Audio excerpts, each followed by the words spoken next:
কিভাবে বুঝবেন আল্লাহ পাক আপনার ওপর নারাজ হয়েছেন? রব যখন কোনো বান্দার ওপর নারাজ হন তখন তিনি সেই বান্দার রিজিক বন্ধ করে দেন না। রব বাতাসকে আদেশ দেন না সেই বান্দার নিঃশ্বাসে যেন না ঢোকে, সূর্যকে বলেন না সেই বান্দাকে আলো না দিতে। রব সেই বান্দার যাবতীয় সব প্রয়োজনই পূরণ করেন।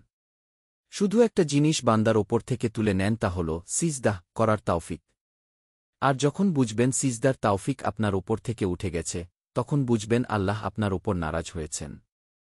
যেই বান্দা তার রবকে ভুলে যায়, সেই বান্দা দুনিয়াবি সবকিছুই করতে সক্ষম শুধু তার রবকে সিজদাহ করা ব্যতীত। আর কিয়ামতের দিন সেই বেনামাই বান্দার হাসর হবে নমরুদ কানুন বড় বড় নাফরমানদের সাথে। ভয়াবহতা কতটুকু! দিন শেষে সেই বিজয়ী যে ৫ ওয়াক্ত নামাজ আদায় করার পাশাপাশি সুন্নত নফল আমল করে শয়তানের বিরুদ্ধে জিহাদ করে। আল্লাহ আপনাকে আমাকে সহ সবাইকে হেদায়েত। কিভাবে বুঝবেন আল্লাহ পাক আপনার ওপর নারাজ হয়েছেন? রব যখন কোনো বান্দার ওপর নারাজ হন তখন তিনি সেই বান্দার রিজিক বন্ধ করে দেন না। রব বাতাসকে আদেশ দেন না সেই বান্দার নিঃশ্বাসে যেন না ঢোকে, সূর্যকে বলেন না সেই বান্দাকে আলো না দিতে। রব সেই বান্দার যাবতীয় সব প্রয়োজনই পূরণ করেন। শুধু একটা জিনিস বান্দার ওপর থেকে তুলে নেন, তা হল সিজদাহ করার তাওফিক। আর যখন বুঝবেন সিজদার তাওফিক আপনার ওপর থেকে উঠে গেছে, তখন বুঝবেন আল্লাহ আপনার ওপর নারাজ হয়েছেন।